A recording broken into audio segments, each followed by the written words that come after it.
Hello and welcome to On Watch by MarketWatch. I'm Jeremy Owens. I hope everyone had a fun Memorial Day weekend, which is commonly seen as the kickoff to summer travel season. Throughout the next few months, many people will be able to travel long distances because they've saved and scrimped. But that doesn't mean you have to blow out your budget on the trip. Today, we want to talk about summer travel, how to avoid junk fees from airlines, what areas are hot, and what time of the summer to target for the best prices. Then Financial Face-Off returns for a classic summer travel debate. Should you rent a vacation home or secure a hotel room? Market Watchers Venessa Wong and Arthi Swaminathan will take on that topic, and I will decide a winner.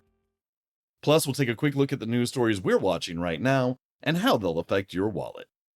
First, let's bring on Venessa to talk summer travel. I didn't travel over the Memorial Day weekend. It was a bunch of barbecues and movies with friends and family for me. And the big reason for that is that I've been planning a different, more expensive vacation with my family. And this is a dynamic playing out all across the world for families and individuals. Economic readings and corporate earnings suggest Americans are trying to avoid some spending right now in order to afford fun trips this summer. So I asked senior personal finance reporter Venessa Wong to join us this week to talk about some tips and tricks for making your summer trip tons of fun without going far into debt.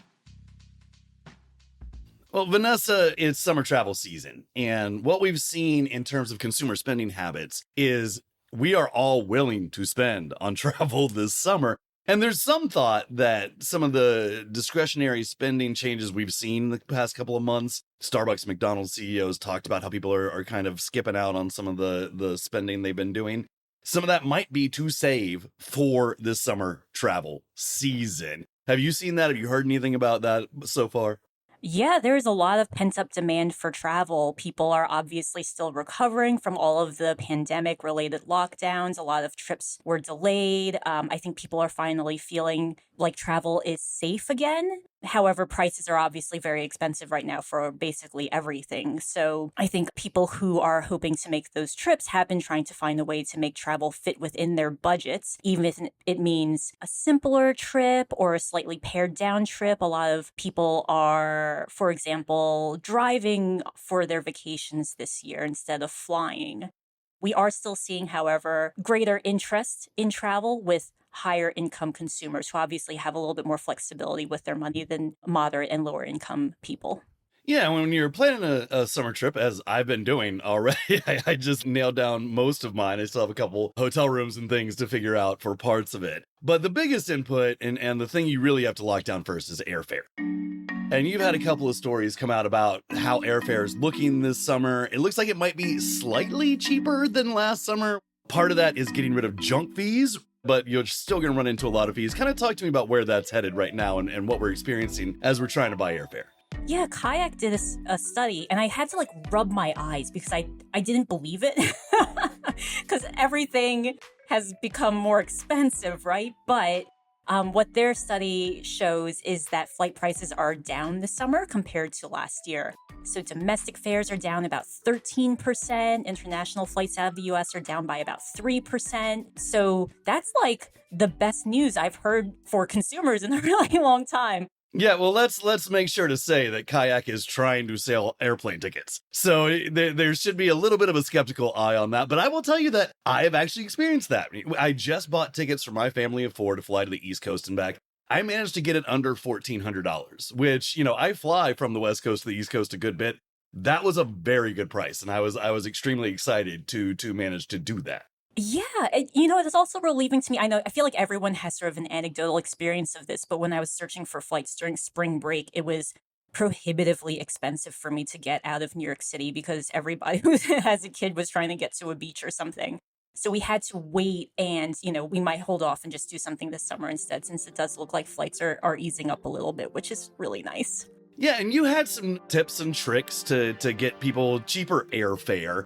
The one I really jumped on is just the timing of your vacation. You said the first 2 weeks of June and the last couple weeks of August. What else are you seeing to help people find some cheaper airplane tickets? Yeah, I do like these travel hacks. Some of them make a lot of sense, right? Like if you're sort of booking your trip at the very beginning or the tail end of summer, demand might be weaker then, right? So prices might be lower. So like the days you fly on, that is one that you can use to figure out if you can fly midweek or even on a Saturday. Those are not always in demand. People tend to fly on Sunday and Monday and Friday, right? Yeah, that's right. I mean, we are hostages to the school calendar. Otherwise, we are captive to our work schedules. So people tend not to travel as much on Tuesdays and Wednesdays. So those are the days that flights tend to be a little bit lower than normal. You can also try to book your trip out as far as advanced as possible. But not too far, right? There is kind of an outer limit there that you're not really going to get a good deal.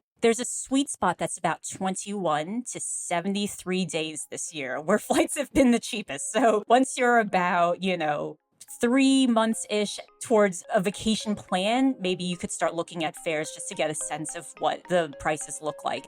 Between then and like 3 weeks out from your travel plans, you can see how prices are trending.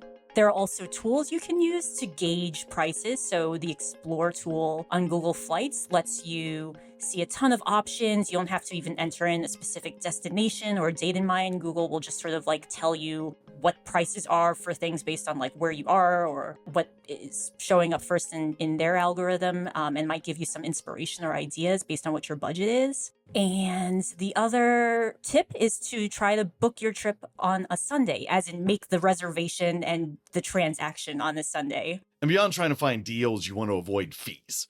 Airlines charge a lot of fees. The Biden administration has actually been jumping at them for junk fees, as they call them. Venessa, in your reporting, you did say that Spirit and Frontier have gotten rid of change and cancellation fees, but you found a bunch of other fees that are still being charged by airlines. What should we know to kind of try to avoid those this summer? Yeah, I mean, fees are very difficult to navigate. When we set out to do this story, it was like, okay, here are some of the fees that we typically deal with as travelers. What's going on now that our budget carriers, Spirit and Frontier, are no longer charging change and cancellation fees?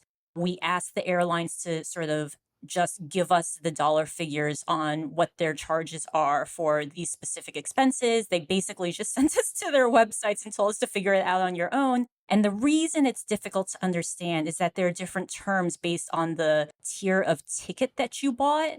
Seems like the airlines are just staying ahead of this. The tiering has really come in the past few years. I remember Southwest doing this with the one getaway price and then the other prices. And now it seems like every airline, when you go, it says, okay, here's your basic airfare. And here's like, you can choose to pay $50 or $100 or $150 more. Right. I mean, there is one fee that we won't be charged anymore, which is the family seating fee. So you won't have to pay extra money to have your children sit with you. I've experienced doing this with the family of 4 flying. You have to pay to choose your seat. And it was like, no, if you want to sit my 8-year-old half a plane back, he's going to be on Switch anyway. I'll survive. Right. No, but they can't charge you to have him sit next to you anymore. Families can sit together now. I had the same approach as you. I was like, well, if you don't want to let my child sit next to me, I guess the flight attendant can take care of him. Somebody else can answer his questions, man. That'd be great. I'm sure whoever he sits next to is going to want to talk about baseball statistics for the next 6 hours on this flight. Right. If you would like to avoid that situation, I recommend you find a way for us to sit together that doesn't involve me paying you more money.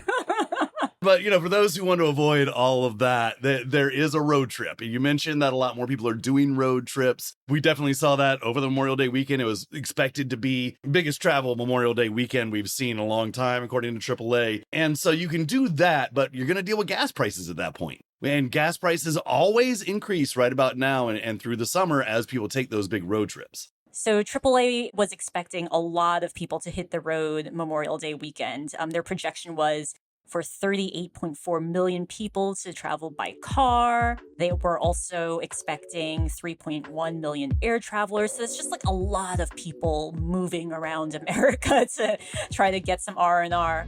Where are some hot destinations for people this summer? Where are people trying to get to this summer that you've tracked? We got some data just showing the most popular flight routes. It's Chicago, Atlanta, New York, LA, Orlando. And then for folks who are traveling international, London, Paris, Toronto. There are some folks who are interested in traveling to Japan right now because the yen has been weakening, so they can get a little bit more bang for their buck if they're thinking about traveling there. Same with Europe, right? The dollar has been strong against the euro recently. I haven't checked it lately, but that was definitely a case last summer and into this year. I just noticed that airfare to Europe was incredibly expensive last year when I looked at it. It's kind of expensive this year too, depending on like where you're going and when, because of the Olympics in Paris. I was even looking at flights to London around that time, and they were very expensive because I'm guessing some people will have to fly, maybe into London, transfer to get over there. And there are a lot of other sporting events going on. F1 is happening. With the pandemic further and further in the rearview mirror, it's just like people feel like they can exhale a little bit this summer and get out, which I think is wonderful. Yeah, for sure. I mean, I gotta tell you, a sports-themed trip is my specialty. So anybody looking to do that for the first time, you just reach out to Jeremy at onwatch@marketwatch.com. I'll tell you how to do it. I'm seeing 3 baseball games with my boy as we're flying around and training around this summer on the East Coast. Venessa, thank you so much for joining us, and we'll talk to you again soon. We're gonna take a quick break. Coming up, Financial Face-Off. Stay with us.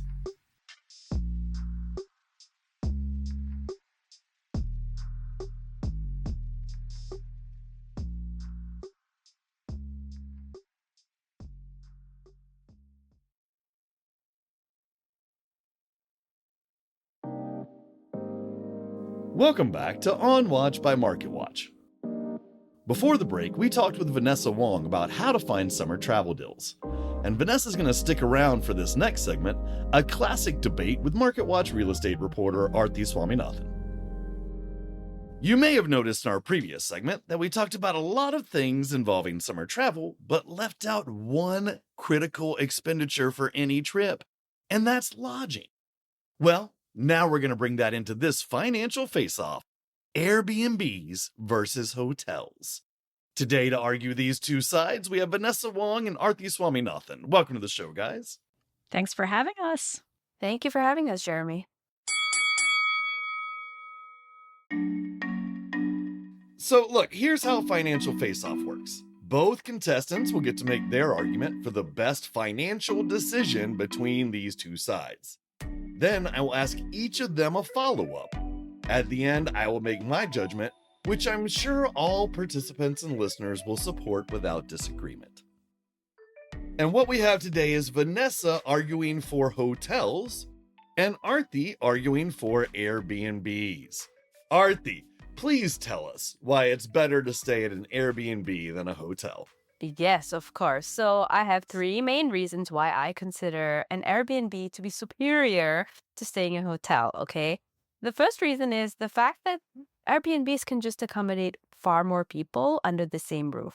So if I'm traveling with my in-laws and with my kid, I need everyone to stay under the same roof. And hotels, I can't afford a suite, right? So for that reason alone, I find that Airbnbs are much more value for money.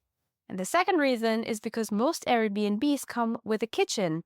With a toddler, I cannot expect him to eat everything outside. And so having a kitchen is just so useful. And for that reason alone, I love Airbnb. My third and final reason is that sometimes Airbnbs can be much closer to specific attractions versus like being close to an airport, like some hotels are, or right in the central business district. So it can be a little bit easier to book a Airbnb, and it might be cheaper to book an Airbnb in a very good location versus being stuck with an airport in the middle of nowhere. Venessa, now you get to come in and tell us why hotels are better than Airbnbs. Thank you for giving me a platform to advocate for the hotel industry, I guess. I never thought I would be in this position. However, I have found after many years of using Airbnb that I now prefer hotels. And there's 2 main reasons. One is financial. So there was a research report recently by a UK-based company called Which that found that hotels are cheaper now in 75% of the markets that they analyzed. And this was a global study. So this was in places like Amsterdam, Singapore, London, Dubai, San Francisco. The only place they found that it was cheaper to stay in an Airbnb was in France. So maybe if I'm in France, I'll stay in an Airbnb. But otherwise, I might actually be saving myself some money by staying in a hotel, which is kind of nuts. But when you think about what your bill looks like after an Airbnb visit, it's not unimaginable, right? Like there's all the taxes, there's the cleaning fees, there's all this stuff that sort of adds up and ultimately makes your stay very expensive. I know that a lot of people who use Airbnb are traveling in large groups, so you split the tab and maybe it's not so bad at the end. But this ties into my second reason for preferring hotels is that it's just like a lot less work. If I'm staying at a hotel, I can book my own room. There's less math and legwork to figure out. I know that cleaning is part of the service that they're providing. One of the ways that Airbnbs help people save money is that you can cook your own food, your own meals while you're staying at the house. And this might just be a personal preference of how you like to travel.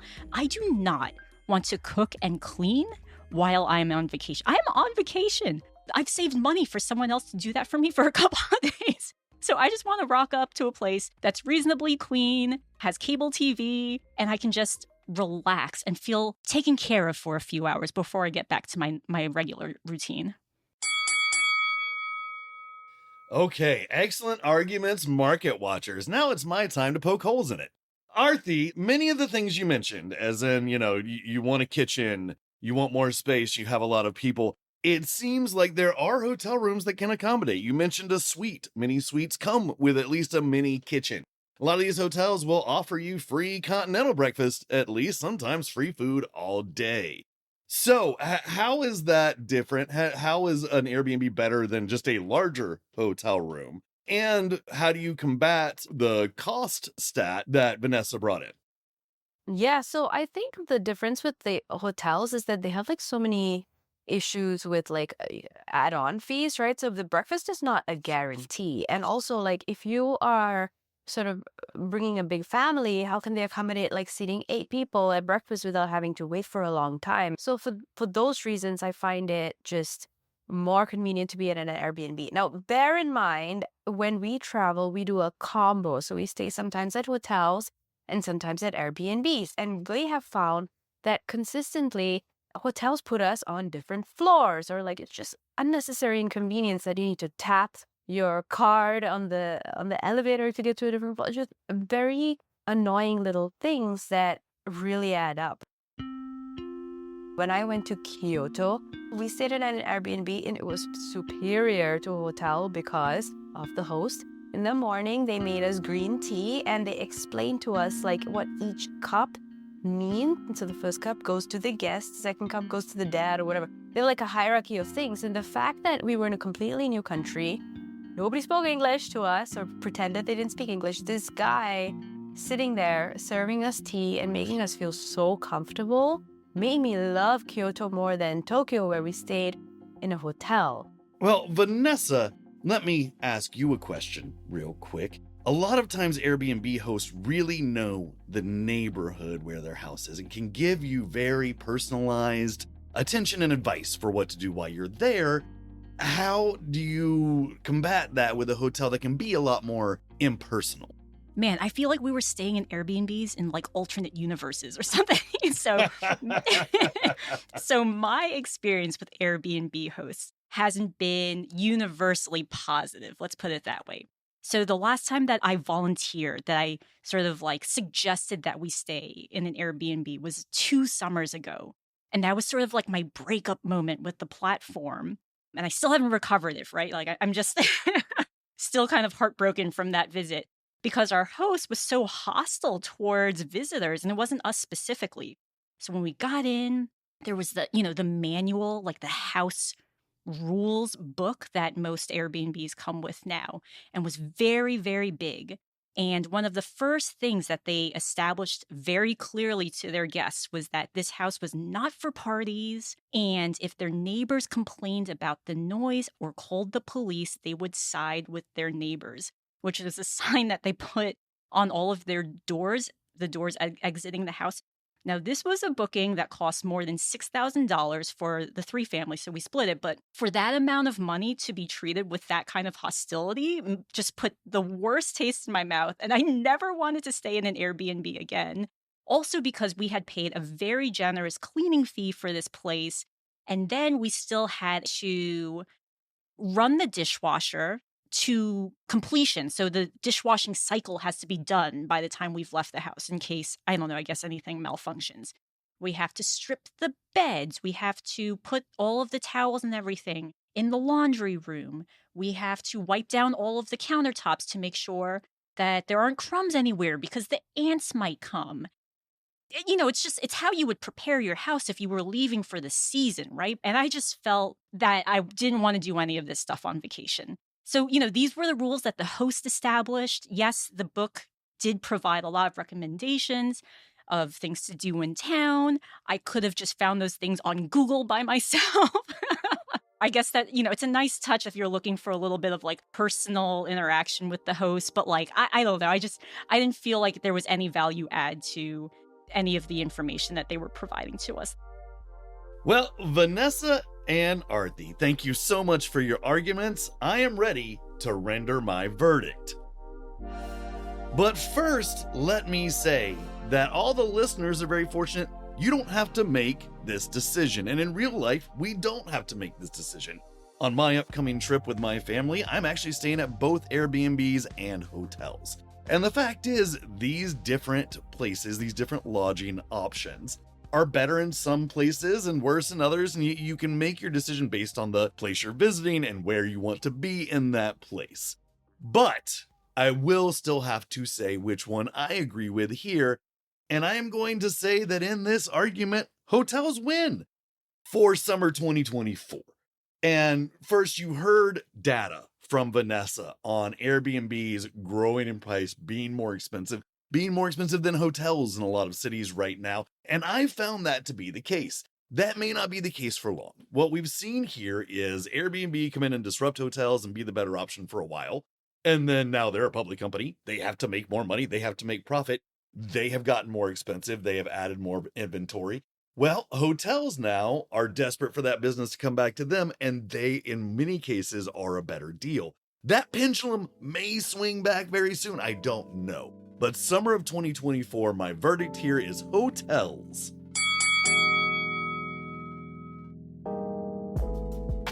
Before we go, it's time for what we are watching. A look at the news you need to know for the rest of the week and beyond.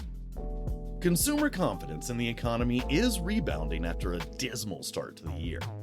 The Conference Board's monthly report showed that Americans grew more confident in May after declines in 3 consecutive months. There is also additional strength in Americans' expectations for the future, but with an important caveat.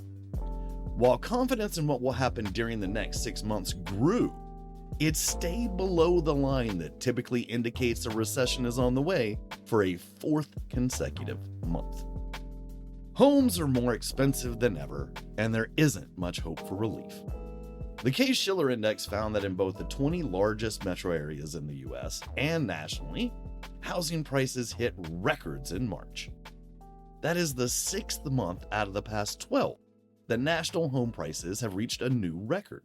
With homeowners reticent to sell and take on a new mortgage at what would likely be a greatly increased rate, there just aren't enough houses to meet demand. Americans searching for a home would surely like interest rates to come down, and Friday could bring news on that front. The Federal Reserve's favorite inflation gauge, the Personal Consumption Expenditures Price Index, will be released in the morning. Like other inflation readings, economists expect that PCE will show a slight cool down from elevated inflation recorded in the first quarter. However, it's expected to still be higher than the Fed's target for inflation. Follow our live coverage of the PCE release and the effect on markets Friday morning for more. And that's it for this episode. Thanks to Venessa Wong and Arthi Swaminathan. To keep following the latest on summer travel deals, head to MarketWatch.com. You can subscribe to the show wherever you get your podcasts, and please do. If you like what you heard, please leave us a rating or review. It really helps others discover the show. And let us know what you want to hear from us. You can reach us at onwatch@marketwatch.com. The show is hosted by me, Jeremy Owens, and produced by Jackson Cantrell. Isaac Gaines mixed this episode. Melissa Haggerty is the executive producer. We'll be back next week with a new episode, and until then, we'll be watching.